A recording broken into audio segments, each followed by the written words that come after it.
បាទគ្រប់ជំរាបសួរដល់បងប្អូនទាំងអស់ដែលកំពុងតែតាមដានទស្សនាវីដេអូក្នុងឱកាសនេះបាទនេះគឺជាវីដេអូដែលតាក់ទងជាមួយនឹងការ promotion កុំព្យូទ័រដែលមានតម្លៃធូរក្រោម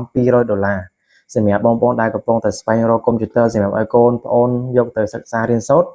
ក្នុងតម្លៃក្រោម$2យើងមានកុំព្យូទ័រចំនួន5គ្រឿងបាទ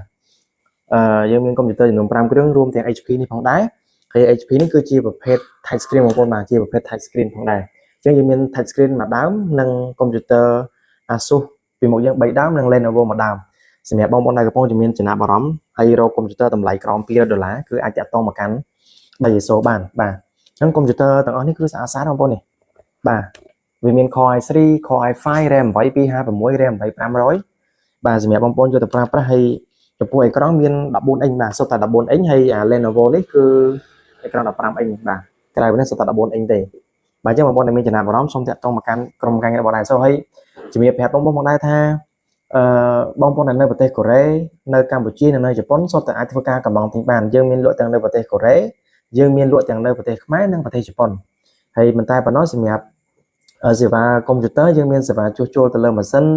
បាទសម្រាប់បងប្អូនដើម្បីអេក្រង់ចូលទឹកខូច speaker ខូច mouse pad បាទខូចកាមេរ៉ា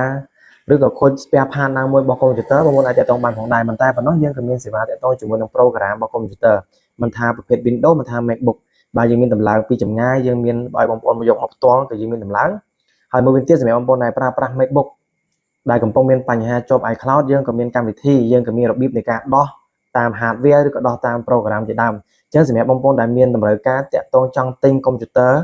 បាទប្រភេទ Windows ក៏ដោយប្រភេទ MacBook ក៏ដោយសេវាជួសជុលទៅលើម៉ាស៊ីនឬក៏ program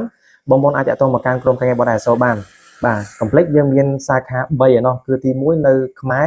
នៅប្រទេសកូរ៉េនិងនៅជប៉ុនហើយសម្រាប់នៅប្រទេសកូរ៉េយើងមាន2ទីតាំងសម្រាប់ឲ្យបងប្អូនទៅរកដល់ទីតាំងតែម្ដងគឺនៅស៊ូវ៉ុនយ៉ុកបាទច្រកលេខ11តូបលេខ51ហើយនឹងនៅខាងអេយ៉ុងប៊ូយ៉ុកបាទច្រកលេខ3ដល់3បាទអញ្ចឹងនៅហាងរបស់យើងនៅខាងអេយ៉ុងប៊ូគឺយើងមានឈ្មោះថា Heng3 ជួសជុលទូរស័ព្ទដៃនៅកូរ៉េបាទអញ្ចឹងអរគុណបងប្អូនដែលតាមដានទស្សនាជួបគ្នានៅវីដេអូក្រោយទៀតពីខ្ញុំបាទ IT សុខស្រែ